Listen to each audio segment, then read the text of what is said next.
My mommy fell down and she won't wake up. The voice on the other end of the line was small and frightened, cutting through the silence of a corner office 40 floors above Manhattan. I tried to call the emergency people, but I think I pressed the wrong buttons and now she's on the floor and there's stuff everywhere and I don't know what to do. The man holding the phone had been reviewing quarterly projections. His pen was still poised over a column of figures. But the numbers had ceased to exist the moment he heard that voice. Slow down. His own voice came out strange to his ears. Controlled but somehow hollow. What's your name? Ren. Ren Pennington. I'm 6. My mom makes old dresses new again and she was working and then she fell and now she won't answer me. The pen dropped from his fingers and rolled across the mahogany desk, falling to the floor with a sound he did not register. Pennington. He said the name like a man identifying a body. Your mother. Is her name Ruth? Yes. Do you know my mommy? Can you help her? Please. The silence that followed lasted only 3 seconds, but in those 3 seconds, Edmund Vance felt the architecture of 7 years collapse around him. I'm calling an ambulance right now, Ren. I need you to stay on the line with me. Don't hang up. I'm going to help you. Welcome back to another powerful story, my beloved listeners. Kindly tell me where you're watching from and what time it is where you're at. If you're new here, prepare for a story of betrayal, unexpected love, and what truly makes a family. Drop everything and listen closely. This tale of heartbreak and redemption might just change how you view love and family forever. The house on Briar Hill Road had a blue door that Ruth had painted herself the summer Ren turned 4. It was the kind of detail that visitors remembered. The blue door on the white clapboard cottage at the end of the lane, where the textile conservator lived with her quiet daughter who watched birds and kept notebooks full of careful observations. Inside that house, on an ordinary Thursday afternoon, Ruth Pennington had been working on a Victorian christening gown. The silk was fragile, requiring the kind of focused attention that made the hours disappear. She had been so absorbed in her work that she almost missed the first warning signs. The slight blurring at the edges of her vision. The heaviness in her limbs that seemed to arrive from nowhere. By the time she recognized what was happening, it was already too late to reach the phone. The last thing she saw before the floor rose up to meet her was the afternoon light catching the seed pearls she had just finished reattaching to the gown's bodice. Then there was only darkness. Ren heard the crash from the garden where she had been sketching the chickadees that visited their feeder every Thursday at precisely 3:15. Her mother kept records of such things. Which birds came on which days. What seeds they preferred. The patterns that emerged over months and years of patient observation. Ren had inherited this devotion to documentation, and at 6 years old, she already had 3 notebooks filled with her careful drawings and notations. She closed her current notebook and walked inside with the particular calm of a child who has learned that emergencies require steadiness rather than panic. Her mother lay motionless among scattered pins and fallen fabric. The dressmaker's mannequin had toppled beside her, and the christening gown had slipped from the work table to pool on the floor like a ghost of someone's long-ago hopes. Ren knelt and placed her small hand on her mother's chest, counting the breaths the way the doctor had taught her during the last hospital visit. Still breathing. Slow but present. Mom. Ren's voice was quiet but clear. Mom, can you hear me? You need to wake up now. There was no response. Ruth's face was pale and slack, her copper hair spreading across the wooden floor like something spilled. Ren knew what to do. They had practiced this. Her mother had made sure she understood that sometimes grown-ups needed help, and that being brave meant doing the hard things even when you were scared. The phone was in the kitchen. Ren would have to leave her mother's side to reach it, but there was no other choice. I'll be right back, she said, patting her mother's hand. I'm going to get help. The kitchen was only 20 steps away, but it felt much farther. The phone sat in its cradle on the counter, just within reach if Ren stood on her tiptoes. Her hands were shaking as she lifted it, and the numbers seemed to swim before her eyes as she tried to press 911. But fear makes fingers clumsy. And a 4 looks very much like a 1 when your eyes are blurred with tears you're trying not to let fall. The number Ren dialed was not the emergency line. It was a sequence of digits she had never seen before, connecting to a place she had never been, reaching a man she had never met. The phone rang twice. Vance. The voice was deep and clipped, carrying the automatic authority of someone accustomed to being obeyed. Ren hesitated for just a moment, confused because this wasn't what the emergency operator was supposed to sound like. But her mother was still lying on the floor, and desperation pushed her past the confusion. "My mommy fell down and she won't wake up." And with those 7 words, everything changed. 40 floors above Manhattan, in an office that occupied the corner of a building bearing his family's name, Edmund Vance sat frozen at his desk. The call had come through his direct line, the number that only a handful of people possessed. His assistant screened everything else, but this line was for emergencies. Board members. Major investors. The kind of calls that could not wait. He had answered expecting crisis, but not this kind. Pennington. The name echoed in his mind like something dropped down a well, falling and falling into darkness he thought he had sealed over years ago. Briar Hill Road. The blue door. His assistant appeared in the doorway, tablet in hand, her expression professionally neutral. "Mr. Vance, the Tokyo delegation is waiting in the conference room. They've been here for 15 minutes. Cancel it." The words came out before he had consciously formed them. His assistant's composure slipped, just slightly. "Cancel. Sir, this meeting has been scheduled for 3 months. The acquisition depends on." "Cancel everything." Edmund was already standing, reaching for his jacket. "Have the car brought around. I need a flight to Portland, Maine. Private charter. Within the hour. Portland." His assistant was struggling to keep up, both physically and mentally, as Edmund strode past her into the outer office. "Sir, may I ask what?" "Family emergency."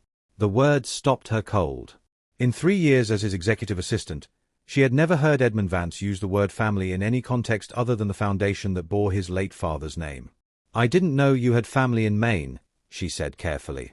"Neither did I." Edmund's voice was strange, flat in a way that suggested something beneath the surface was anything but calm. Until 5 minutes ago. He was in the elevator before she could formulate a response. The doors closed on her confused expression, and Edmund was alone with the weight of what he had just learned. A daughter. He had a daughter. 6 years old. Living in the coastal town where Ruth had moved after she left him. After she disappeared without explanation, without goodbye, without any indication that she had been carrying his child. The mathematics were inescapable. The timeline undeniable. And the betrayal. He thought, the familiar bitterness rising. The betrayal was exactly what he should have expected from a woman who had simply vanished when he needed her most. But even as the thought formed, something about it felt wrong. Like a puzzle piece that almost fit but not quite. On the phone, Wren had said something that caught in his memory now. "My mom makes old dresses new again." The simple description of Ruth's work, delivered in a child's matter-of-fact tone. It was exactly the kind of thing Ruth would say. Finding poetry in the practical. And underneath that, "She won't wake up. There's stuff everywhere. I don't know what to do." Whatever anger he felt, whatever confusion, there was a child alone with an unconscious mother. His child. Whether he understood how or why this had happened, the immediate reality was undeniable. The ambulance should be there by now.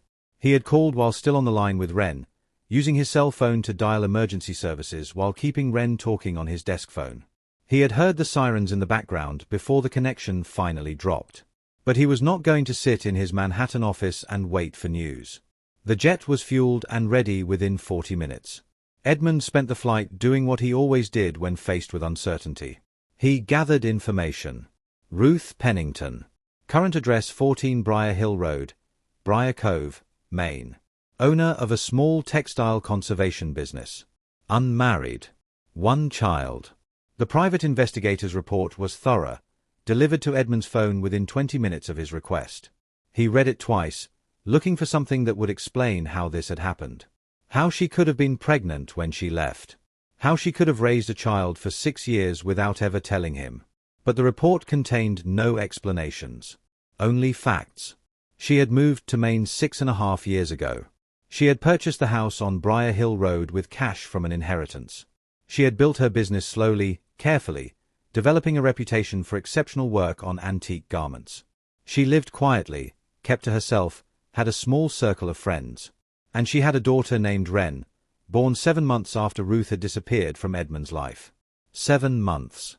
Which meant she had known. When she left, when she vanished without a word, she had already known she was pregnant. Edmund stared out the window at the clouds below, seeing nothing of them. For 7 years, he had believed that Ruth had simply decided he wasn't worth the trouble. That she had weighed whatever they had together against the complications of his family and his world, and found him wanting. He had tried to reach her at first. Of course he had. But his calls had gone to a disconnected number. His letters had been returned unopened. And when he had asked Helena to deliver a message, Helena had told him that Ruth had moved on. That she didn't want to hear from him again. Helena. His father's goddaughter. The one person who had seemed to understand what he was going through when Ruth left. A thought flickered at the edge of his mind, but he pushed it away. There would be time for questions later. Right now, there was only one thing that mattered. The jet landed at a small private airfield outside Portland just as the sun was beginning to set. Edmund's driver was waiting. The drive to Briar Cove took another 40 minutes, during which Edmund sat in silence, watching the landscape change from urban sprawl to coastal villages to the kind of small-town Maine that existed on postcards and in the memories of summer vacations he had never taken. The hospital was easy to find. Small towns had few secrets and fewer options for medical care. He walked through the automatic doors still wearing the suit from his Tokyo meeting, expensive and entirely out of place in this worn institutional setting. The receptionist looked up with a particular wariness reserved for outsiders who carried themselves like they expected the world to accommodate them. "I'm looking for Ruth Pennington." Edmund kept his voice even. "She was brought in by ambulance approximately 4 hours ago. Her daughter should be with her." The receptionist typed something into her computer, her expression neutral. "Are you family, sir?" The question stopped him. Was he family? He was the father of Ruth's child, but Ruth had clearly decided he had no claim to that title. He was the man who had shared her bed and her dreams 7 years ago, but she had chosen to erase him from her life so thoroughly that their daughter didn't even know he existed. "I'm the child's father." The words felt strange on his tongue. "I just learned of her existence today." The receptionist's eyebrows rose slightly, but her professional training held. She picked up her phone, spoke quietly to someone on the other end, and then looked back at him. "Miss Pennington is in room 312. Stable, resting comfortably. Her daughter is in the family waiting area with social services." Social services. Edmund felt something cold move through his chest. Why is my daughter with social services? Standard protocol when a minor's guardian is incapacitated and no immediate family is available. The receptionist's tone suggested this was not an unusual situation. "If you are indeed the child's father, you'll need to speak with Dr. Holloway from Family Services before any arrangements can be made." Edmund nodded curtly and walked toward the elevators, his footsteps echoing on the linoleum floor. The family waiting area was on the 3rd floor, a small room painted in cheerful colors that did nothing to disguise its institutional purpose. Toys were scattered across low tables. A television in the corner played a children's program with the volume muted. And in a plastic chair too large for her small frame, a little girl sat alone, a notebook open in her lap, her hand moving steadily across the page. She looked up when Edmund entered, and he felt the world shift beneath his feet. She had his eyes. The same grey that looked back at him from mirrors and portraits, that marked him as unmistakably a Vance. But her features were Ruth's. The shape of her face, the set of her chin, the way she regarded him with solemn assessment rather than childish curiosity. "You're the man from the phone." Her voice was calm. "The one who helped." "Yes." Edmund moved forward slowly, acutely aware of every step he took toward this child he had not known existed until a few hours ago. "I'm the Wren. I wanted to make sure you and your mother were all right. Mom's sleeping." Wren turned the notebook so he could see the drawing she had been working on. A woman with short copper hair, surrounded by what appeared to be antique dresses. "The doctor says her immune system got confused and attacked her instead of germs. It happens sometimes. We have a system for when it's bad." Edmund sat down in a chair across from her, maintaining a careful distance. "That must be frightening sometimes." Wren considered the question with the same deliberate attention she seemed to give everything. "It used to be. But Mom says being scared doesn't help, so we made plans instead. That's why I knew to call for help." She paused. "I dialed wrong, though. I meant to call 911. But you got help anyway." "Yes." Wren studied him with her grey eyes, and Edmund had the uncomfortable sensation of being evaluated by someone far more perceptive than her 6 years should allow. How do you know my mommy? The question landed like a stone dropped into still water. We knew each other a long time ago. Edmund chose his words with care. Before you were born. Were you friends? We were very close. Wren absorbed this information with the same solemn attention she gave to everything. But not anymore. We lost touch. The euphemism tasted bitter, but it was the closest thing to truth that Edmund could offer without complicating the situation further. People sometimes do that, even when they care about each other. Like Mommy's friend Sophie, who moved to California. Mom says they're still friends in their hearts even though they don't see each other anymore. Something like that. Wren nodded, apparently satisfied with this explanation. She returned her attention to her drawing, adding careful details to the dresses surrounding her mother's figure. Edmund watched her work, cataloguing the small mannerisms that echoed Ruth. The way she tilted her head when concentrating. The methodical precision of her movements. The quiet intensity of her focus. 6 years. This child had lived 6 years without him. First steps he had never witnessed. First words he had never heard. Birthdays and holidays and ordinary days that had accumulated into a life entirely separate from his own. And he had known nothing. Had been given no choice. Had been denied even the knowledge of her existence. The anger that had been simmering beneath his controlled exterior threatened to rise, but he pushed it down. There would be time for anger later. For questions and confrontations and demands for explanation. But not here. Not in front of this solemn little girl who watched birds and made lists and had learned to be brave because her mother had taught her that being scared didn't help. What are you drawing? Edmund asked, gesturing toward the notebook. It's for Mom.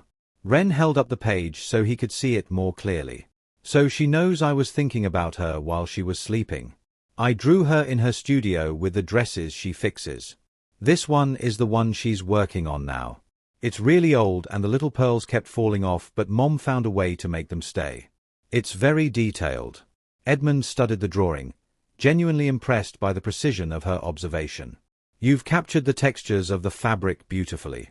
Wren's face brightened at the compliment, the first crack in her careful composure. Mom taught me to look at things carefully. She says you can't fix something if you don't really see what's wrong with it.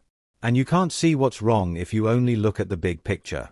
You have to look at the small things too. The threads and the stitches and the places where things are starting to come apart. Your mother is very wise. Yes. Wren said it as simple fact, no pride or boast in her tone. She knows lots of things about fixing stuff. Not just dresses. She fixed the roof when it leaked and the fence when it fell down and the bird feeder when the squirrels broke it. She does all of that herself. We're a team of 2. Wren's voice carried the echo of something often repeated. That's what Mom says. 2 is the perfect number for a team because you always have someone to count on. The words hit Edmund like a physical blow. 2. Just the 2 of them. For 6 years, Ruth had raised this remarkable child alone, building a life piece by piece, teaching her to be strong and observant and brave because there was no one else to lean on. No one else because Edmund had not been there. And he had not been there because he had not known. Or so he told himself. But the question that had been hovering at the edge of his mind pushed forward again, refusing to be silenced. If Ruth had wanted to reach him, she could have.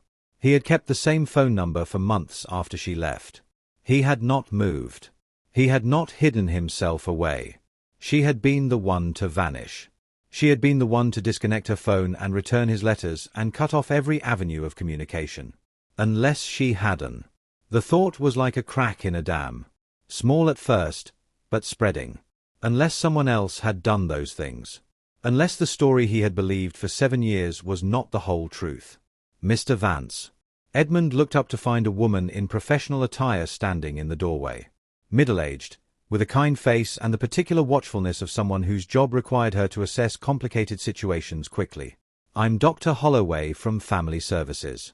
The hospital called me when Ms. Pennington was admitted. She glanced at Wren, then back at Edmund. I understand you've identified yourself as the child's father. Yes. Edmund rose, instinctively matching her professional tone. I only learned of Wren's existence today, when she accidentally called my number trying to reach emergency services. Dr. Holloway absorbed this information without visible reaction. That's quite an unusual circumstance. Perhaps we could speak privately. Wren, would you be all right here for a few minutes? I need to talk to this gentleman about grown-up things. Wren nodded, already returning to her drawing. In the hallway, Dr. Holloway's demeanor shifted slightly, becoming more direct. Mr. Vance, I need to understand the situation before we proceed. You're claiming to be this child's biological father, but you had no previous contact with her or knowledge of her existence. That's correct. Edmund kept his voice even, though the words cost him. Ruth and I were in a relationship 7 years ago. She became pregnant, apparently, though I was unaware of it at the time. She left without explanation, and I was unable to reach her afterward. I had no idea she was pregnant or that she had a child until today. Dr. Holloway nodded slowly. And Ms. Pennington, does she know you're here? Not yet. She was unconscious when I arrived, and the medical staff indicated she's currently sedated. I see. Dr. Holloway's expression remained neutral, but Edmund could sense the calculations happening behind her eyes. Mr. Vance, I hope you understand that my primary concern is Wren's welfare. Whatever history exists between you and Ms. Pennington, whatever claims you may have, my job is to ensure this child is safe and cared for. I understand completely. Edmund forced himself to remain calm, though every instinct was pushing him to assert his rights, to demand answers, to take control of the situation the way he would in any business negotiation. And I want to assure you that I have no intention of disrupting Wren's life or causing her distress. But I am her father. Whether or not I knew about her until today doesn't change that biological fact. Biological facts and parental rights are not the same thing, Mr. Vance. Dr. Holloway's tone was gentle but firm. You have no legal standing here. Ms. Pennington is the sole legal guardian, and she has made no indication that she wanted you involved in her daughter's life. With respect, Edmund felt his control slipping slightly. She also never gave me the opportunity to be involved. She never told me I had a child. That may be true, but we only have your account of what happened 7 years ago. Ms. Pennington may have a very different story to tell. Until she wakes up and can speak for herself, I have to proceed with caution. Edmund drew a deep breath, forcing himself to think strategically rather than emotionally. What are the options for tonight? Wren needs somewhere to stay while her mother is in the hospital. What happens to her? Normally, in a situation like this, we would try to reach the emergency contacts listed in the hospital's records. Ms. Pennington has 2 names on file. A woman named Margot Thayer, who appears to be traveling based on her voicemail message, and a man named Simon Hartley, who we've been unable to reach. Simon Hartley. Edmund noted the name, filed it away for later consideration. And if neither of them is available, then we would arrange temporary foster placement. Dr. Holloway watched his reaction carefully. It's not ideal, but we can't leave a child with someone who has no legal relationship to her, regardless of claimed biological connection. Edmund felt something cold settle in his chest. You're telling me that my daughter might spend the night with strangers while I'm standing right here, willing and able to care for her. I'm telling you that I have a responsibility to follow protocol. Dr. Holloway's voice remained calm. However, she paused. The circumstances here are unusual. You arrived within hours of learning of the child's existence. You've made no threatening statements or actions. And frankly, Wren seems comfortable with you, which is not always the case with strangers. What are you suggesting? I'm suggesting that we wait until Ms. Pennington wakes up. She should regain consciousness within the next hour or 2, according to her doctors. At that point, she can make decisions about her daughter's care. In the meantime, you're welcome to stay in the waiting area with Wren, under my observation. It wasn't what Edmund wanted. It wasn't control or certainty or any of the things he was accustomed to demanding and receiving. But it was something. It was time with his daughter, even if that time was supervised and uncertain. Thank you, Edmund said finally. I appreciate your willingness to be flexible. Don't thank me yet, Mr. Vance. Dr. Holloway's expression was unreadable. Ms. Pennington may have very strong feelings about your presence here. This situation is far from resolved. She led him back to the waiting area, where Wren had finished her drawing and was now carefully labeling the various dresses with descriptions of their historical periods. Mr. the Wren. She looked up as he sat down across from her again. Are you going to stay? For a while. Edmund glanced at Dr. Holloway, who had taken a seat near the door, clearly intending to monitor the interaction. If that's all right with you. It's okay. Wren returned to her labeling. Mom says it's good to have company when you're worried. Even if the company isn't someone you know very well. Edmund felt something twist in his chest. This child, his child, was wise in ways that no 6-year-old should have to be. She had learned to manage anxiety, to regulate her own emotions, to be the steady presence in a household where crisis could arrive without warning. And she had learned all of that without him. Can I ask you something, Wren? Okay. Edmund hesitated, aware of Dr. Holloway watching, aware that any question he asked would be noted and evaluated. What do you like to do when you're not drawing or keeping your mother company? Wren considered the question seriously. I watch birds. I have notebooks where I write down which ones I see and when. Mom built a feeding station in our garden with 6 different kinds of seeds so we could attract different species. This week I've seen 14 different kinds. That's impressive research. Mom says systematic observation is how we understand the world. Wren looked up at him with sudden curiosity. What do you like to do? The question caught Edmund off guard. When was the last time anyone had asked him what he liked to do, rather than what he needed to do or was obligated to do? I suppose I work a lot. He heard how inadequate the answer sounded even as he said it. I run a company. What kind of company? Hotels. Nice ones, all over the world. Edmund found himself wanting to impress this small person in a way he hadn't wanted to impress anyone in years. Places where people go when they want to feel special. Wren considered this. Mom and I went to a hotel once. When her friend got married in Boston. It had really soft towels and tiny bottles of shampoo. I saved one of the bottles for my collection. What else do you collect? Wren's eyes brightened. Rocks. Feathers. Interesting leaves. Stamps from letters that Mom gets from her clients. I have a system for organizing everything. Do you want to see my notebook? She held out the current volume, open to a page that displayed a carefully organized chart of bird sightings, complete with dates, times, weather conditions, and small sketches of each species observed. Edmund studied the page with genuine interest. The methodical nature of the record-keeping reminded him of his own childhood fascination with systems and patterns. The need to understand how things worked by documenting them carefully. This is remarkable, Wren. The level of detail here is something most adults couldn't manage. Mom helped me design the format. But I do all the observations myself. Wren pointed to a small notation in the corner of the page. This is my accuracy rating. I check my identifications against the bird book to make sure I got them right. Right now I'm at 94% accurate. What happened with the other 6%? I mixed up 2 kinds of sparrows. They look really similar unless you see the stripe on their heads. But I learned the difference now, so I won't make that mistake again. That's exactly the right attitude, Edmund said. Making mistakes is how we learn. The important thing is that you paid attention and corrected the error. That's what Mom says too. Of course it was. Ruth had always believed in learning from failure rather than being defeated by it. It was one of the things that had drawn Edmund to her in the first place. Her resilience. Her refusal to be diminished by setback or disappointment. Until she had walked away from him without a word. Or until someone had made it look like she had. The crack in the dam widened. Mr. Vance. Dr. Holloway spoke from her post by the door. The nurse just informed me that Miss Pennington is starting to wake up. You might want to prepare yourself. Edmund rose, straightening his jacket in an unconscious gesture of preparation for battle. Wren, your mother is waking up. Do you want to go see her? Wren was already closing her notebook, sliding it into the small backpack beside her chair. Yes, but... She hesitated, looking up at Edmund with an expression that was suddenly very young.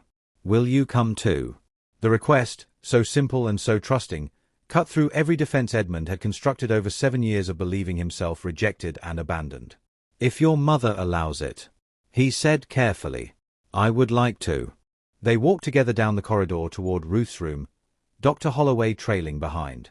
With each step, Edmund felt the weight of what was about to happen pressing down on him. He was about to face the woman who had disappeared from his life 7 years ago. The woman who had borne his child in secret and raised her alone. The woman he had loved with an intensity that had terrified him then and apparently still had the power to unsettle him now. The door to Ruth's room was open. Through the gap, Edmund could see medical equipment, white sheets, the standard furniture of hospital recovery. And Ruth. She was sitting up slightly, propped against pillows, her copper hair shorter than he remembered and threaded now with strands of grey. She looked tired. Worn in a way that spoke of more than just today's crisis. The illness had marked her, leaving shadows under her eyes and hollows in her cheeks that had not been there before. But her eyes, when they found his in the doorway, were exactly as he remembered. Dark and fierce and, in this moment, filled with something that looked very much like fear. "Mommy." Wren rushed forward, climbing carefully onto the edge of the bed. "You're awake." "I was so scared, but I called for help and he came." Ruth's arms wrapped around her daughter, pulling her close, her face buried in Wren's dark hair. For a long moment, she simply held on, her body trembling with relief. "I'm okay, baby. I'm so sorry I scared you. But I'm okay now. I drew you a picture." Wren pulled back slightly, holding out the page she had worked on in the waiting area. "So you would know I was thinking about you. It's beautiful." Ruth's voice was thick with emotion as she studied the drawing. "Look at all the details you captured. The pearls on the christening gown and everything. I wanted to get it right." "You always do." Ruth pressed a kiss to Wren's forehead. "You always get it right." Only then did she look up at Edmund, still standing in the doorway, and the warmth drained from her expression, replaced by something cold and hard and entirely unwelcoming. "Get out." The words were quiet but absolute, delivered with a kind of controlled fury that suggested tremendous effort was being exerted to maintain composure. "Ruth." Edmund stepped forward. "We need to talk. I don't have anything to say to you." Ruth's arms tightened around Wren, as if she could physically shield her daughter from his presence. "And you have no right to be here." "I have every right." Edmund kept his voice calm, though the words cost him. "She's my daughter, Ruth. I just found out today that she exists, and I have questions that deserve answers." The silence that followed was absolute. Even Wren had gone still, looking between the two adults with the wary attention of a child who has learned to read tension in the air. "Wren." Ruth's voice was soft but strained. "I need you to go with Dr. Holloway for a few minutes. The grown-ups need to talk." "But Mom." "Please, baby. Just for a few minutes. Dr. Holloway will take you to get something from the vending machine. Whatever you want." Dr. Holloway stepped forward, her expression carefully neutral. "Come on, Wren. I think I saw they have those granola bars with chocolate chips. Would you like one of those?" Wren looked at her mother, then at Edmund, then back at her mother.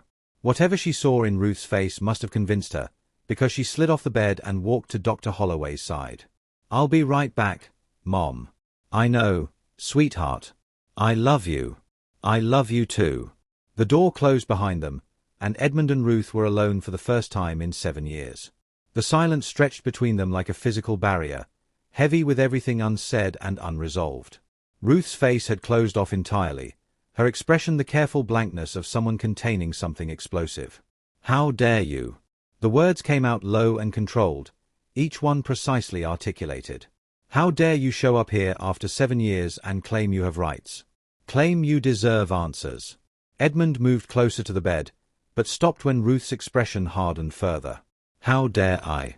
His own control was slipping, the emotions he had been suppressing threatening to break through. "You disappeared without a word. You changed your number. You returned my letters.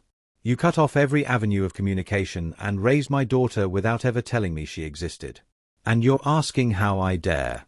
Ruth's laugh was bitter, completely devoid of humor. "That's your version of what happened." She pushed herself up higher against the pillows, and Edmund noticed how the effort cost her. "Is that what you tell yourself? That I'm the one who disappeared? That I'm the one who cut off communication? It's what happened." "No." Ruth's eyes blazed with a fury that seemed too large for her weakened body to contain. "What happened is that you left. You went back to New York after your father's stroke and you never came back. What happened is that I found out I was pregnant and tried to call you, only to discover your number had been disconnected. What happened is that I went to your apartment and found strangers living there, with no idea where you had gone. What happened is that I tried to reach you through your company, and was told you were unavailable and could not receive messages. Edmund felt the ground shifting beneath his feet. That's not. My number wasn't disconnected. I kept the same number for months. I never moved from that apartment. You're lying. I have no reason to lie. Edmund's mind was racing, trying to reconcile her account with his own memories. Ruth, I tried to reach you. I called and your number was disconnected. I sent letters and they came back unopened. I asked Helena to. He stopped. Helena. The name fell between them like a stone dropped into still water. Ruth's expression flickered, confusion momentarily replacing anger. Helena told me you had gotten engaged. Ruth's voice was quieter now, uncertain. She showed me the announcement in the society pages. She said you had asked her to tell me not to contact you again. That it would be awkward for everyone involved. Edmund felt something cold move through his chest. There was an engagement announcement. My father arranged it without my consent during his recovery. Some daughter of a family friend, someone he had been planning to match me with for years. I broke it off within a week. But I never. He stopped, the implications of what Ruth was saying finally sinking in. I never asked Helena to tell you anything. I asked her to deliver a message to you. To let you know I was still trying to reach you, that I wanted to talk. And she told you. Ruth's voice was barely a whisper now. She told me you had moved on. That you had asked her to tell me to stop trying to reach you. That you didn't want anything more complicated than what you already had. The silence that followed was different from before. Not the silence of antagonism, but the silence of two people staring at the same devastating truth from opposite sides. Helena. Edmund said the name again, his voice flat with something between fury and disbelief.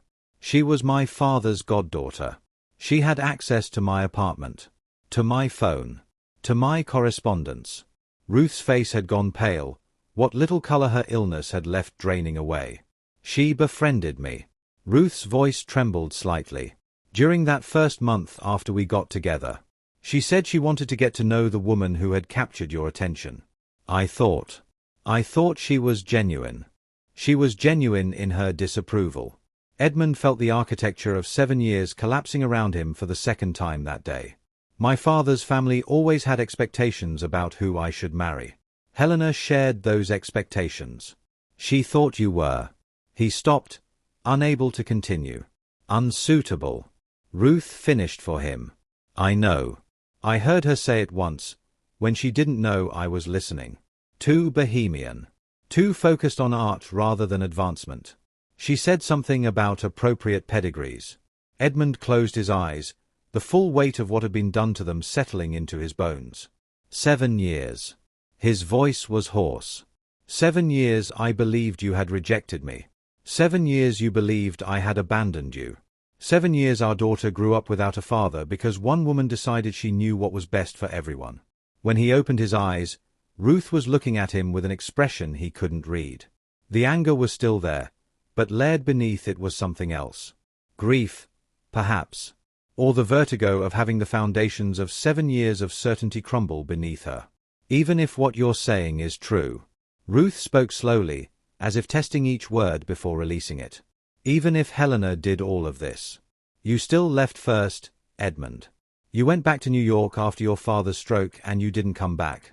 I was going to come back. Edmund's voice broke on the words, and he didn't try to hide it. I called you every day that first week.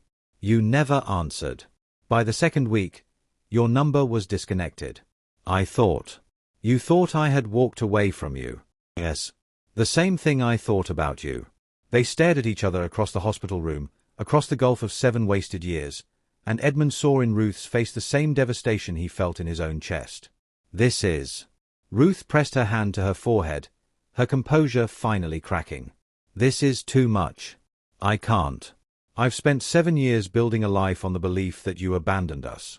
That you knew about Ren and chose not to be part of her life. That's been the foundation of everything. Every choice I've made, every story I've told myself about who I am and what I'm capable of. And now you're telling me none of it was true. I didn't know. Edmund's voice was raw. Ruth, I swear to you, I had no idea you were pregnant. No idea Ren existed. If I had known. What? Ruth looked at him, and there were tears on her cheeks now. If you had known, what? You would have come running back. You would have married me. We would have lived happily ever after. I don't know what would have happened. Edmund forced himself to be honest, even though the honesty hurt. But I would have been here. I would have fought for the chance to be part of her life. Part of your life. You have to believe that. Ruth was silent for a long moment. What I believe doesn't matter anymore. Her voice was tired now, the fight draining out of her. What matters is Ren. She's 6 years old. She has a stable life, a home, a routine. She doesn't know anything about you. She doesn't even know she has a father out there somewhere. I told her you left before she was born, because it was easier than explaining that I thought you knew about her and chose not to care. She asked me. Edmund said quietly. In the waiting area. She asked if I knew you, and I told her we were friends a long time ago. I didn't tell her anything else. Thank you for that, at least. Ruth, I want to know my daughter. Edmund stepped closer to the bed, and this time Ruth didn't tense. I want to be part of her life. Whatever form that takes, whatever you're willing to allow. I'm not going to walk away from her now that I know she exists. Ruth looked at him for a long moment. And what about your life in New York? Your company? Your world? How exactly do you plan to be part of her life from 1,000 miles away? I'm staying in Maine. The decision crystallized as he spoke it. I've already instructed my assistant to find me permanent accommodations in the area. I can run my company from anywhere. I choose to run it from here. Just like that. Just like that. Ruth shook her head slowly. You always did make decisions like that. Grand gestures. Absolute commitments. I used to find it romantic. Now I just find it terrifying. Why terrifying? Because. Ruth's voice was barely a whisper. What happens when you get bored? When the novelty wears off and being a part-time father interferes with your important meetings and your important deals? What happens when you walk away again? Except this time Ren knows who you are and understands what she's losing. The words cut deep, but Edmund forced himself to hear them. I won't walk away. He said it simply, without the force of declaration. I know you have no reason to believe me. I know I'll have to prove it through actions over time. But I am telling you now, Ruth. I will not abandon my daughter. Not ever. Ruth studied his face with the same careful attention she gave to damaged fabrics, looking for the flaws, the weaknesses, the places where things were coming apart. I don't trust you, she said finally. I don't know if I ever can. But. She hesitated. Ren deserves the chance to know her father. If you're really willing to stay. If you're really willing to do this the right way. Then we can talk about what that might look like. It wasn't acceptance. It wasn't forgiveness. It wasn't anything close to the reconciliation that Edmund had not even let himself imagine. But it was a beginning. The door opened and Ren appeared, Dr. Holloway behind her, a half-eaten granola bar in her hand. Mom, they did have the chocolate chip kind. Ren climbed back onto the bed, settling against Ruth's side with the ease of long practice. Are you done talking about grown-up things? For now. Ruth pressed a kiss to Ren's hair, her eyes meeting Edmund's over their daughter's head. We'll talk more later. Mr. the Ren. Ren looked at Edmund with her solemn grey eyes. Are you going to leave now? The question, so simple and so loaded, hung in the air. Not unless your mother wants me to. Edmund looked at Ruth, waiting. He can stay for a little while. Ruth said quietly. If he wants. Edmund sat down in the chair beside the bed, aware that this was not where he had expected to be when he woke up this morning.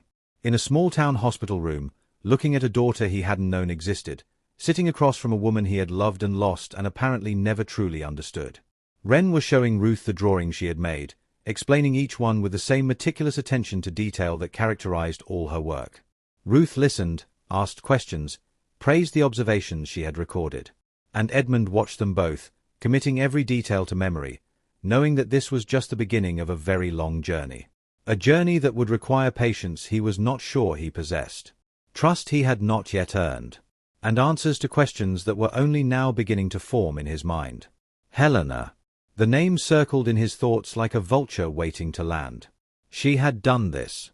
She had looked at him and Ruth and seen something that threatened her vision of how the world should work, and she had systematically destroyed it. She had stolen 7 years from him. 7 years from Ruth. 7 years from Ren. And she had done it all while pretending to be a friend to both of them. There would be a reckoning for that. Edmund promised himself as he watched Ruth stroke Ren's hair, as he listened to his daughter's voice explaining the difference between a chickadee and a titmouse. But not today. Today was for something else. Today was for sitting in this uncomfortable hospital chair, watching his daughter and her mother interact with the ease of a relationship built over 6 years without him. Today was for beginning to understand the life that had been created in his absence, the world he was now trying to enter as a stranger. And today was for letting go of the version of the past he had believed for so long. He had thought Ruth had abandoned him. Had thought she had weighed him against complications and found him wanting. Had thought she had simply decided that whatever they had wasn't worth fighting for. Now he knew that wasn't true. Now he knew that she had tried to reach him, tried to tell him about their child, and had been systematically prevented from doing so. But the years were still gone. The experiences still missed. The relationship they might have had was still lost. All that remained was what they could build from here. And as Edmund sat in that hospital room, watching the afternoon light fade toward evening, he began to understand that this was not the dramatic confrontation he had prepared for on the flight from New York.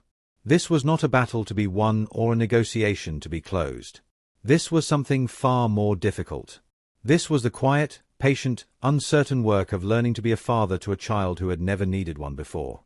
Ren looked up from her drawing and caught him watching. "You look sad," she observed, with the bluntness of childhood. "Are you sad?" Edmund considered the question seriously, the way Ren seemed to consider everything.